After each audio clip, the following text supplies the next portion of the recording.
So, in my attempt at investor awareness and investor education, it is not to forcefully get somebody to buy equities.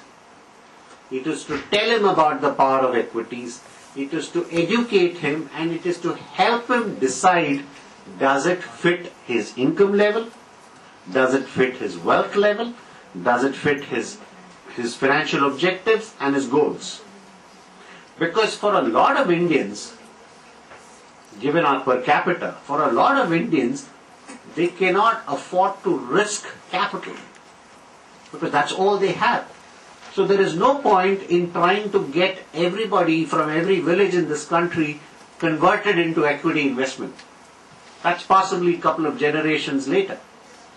But it is important to let him know so that nobody else comes and takes his money away, that capital markets have risks. Only if you believe that you can afford to take that risk. So when Dakshesh introduced that I'm very unpopular because in the beginning a lot of mutual funds used to invite me to talk.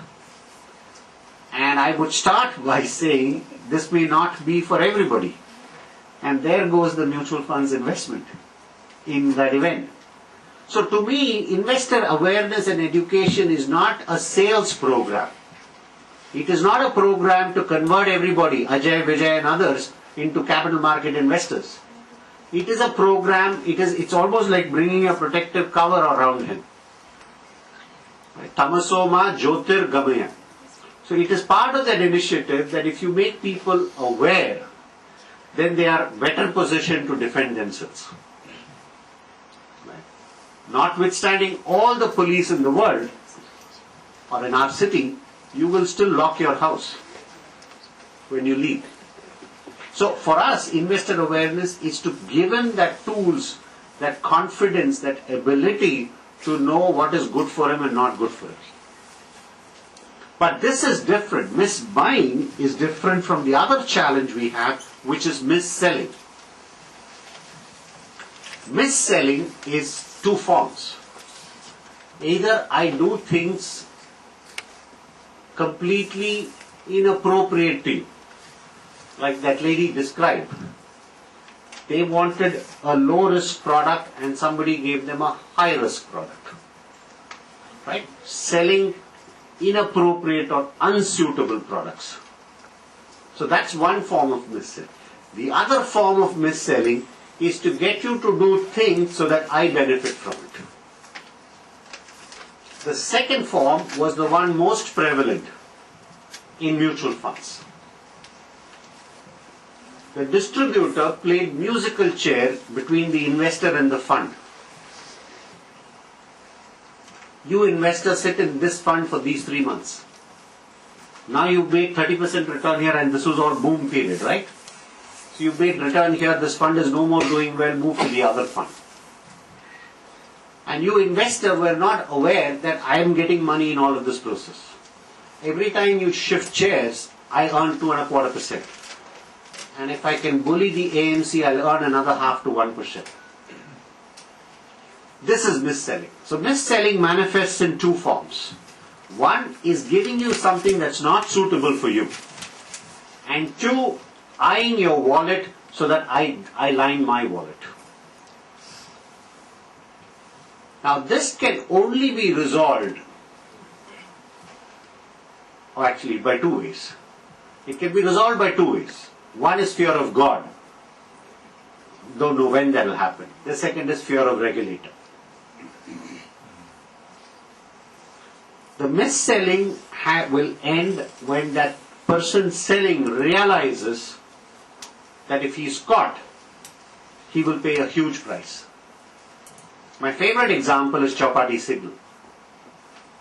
Compared to any other signal in this city, of course the rest of the country's respect for signals is very low, but in this city, which is reasonably more traffic aware, Chowpatty signal you go at any time.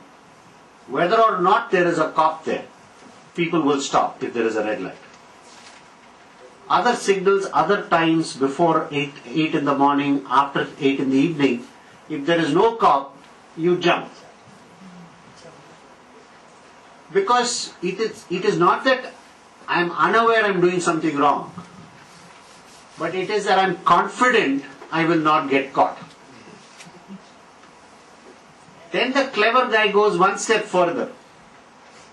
The clever guy goes one step further, says, even if I get caught, I can pay my way out of it.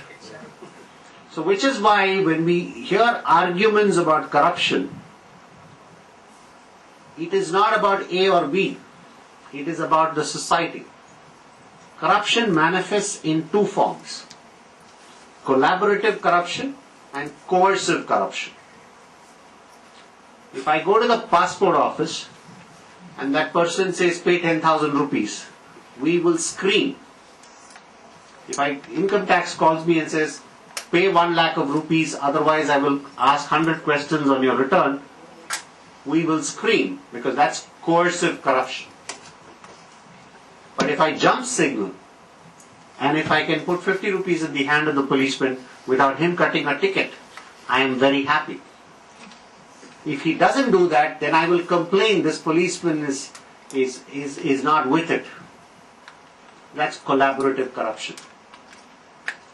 So when it suits me, I have to have a solution. But if it hurts him, then that's corruption. So we need to graduate as a society from this, come to terms with this.